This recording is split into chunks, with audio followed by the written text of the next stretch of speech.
Bala sa mga seloso at selosa dyan, napag-alaman sa pag-aaral na ang taong sobrang selosa ay posible na palang may sakit sa pag-iisip.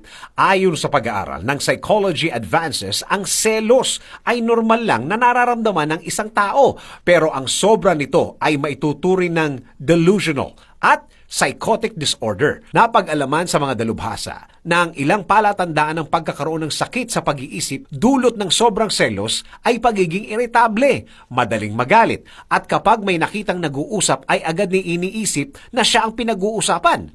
Tinatawag na delusional ang mga taong sobrang selosa na walang tiwala sa kanilang mga karelasyon kaya palaging nagdududa. Huwag anyang pairalin ang sobrang selos dahil kapag umabot ito sa morbid jealousy ay nauuwi sa pagwawala kahit na wala namang ebidensya ng pagtataksil ng karelasyon.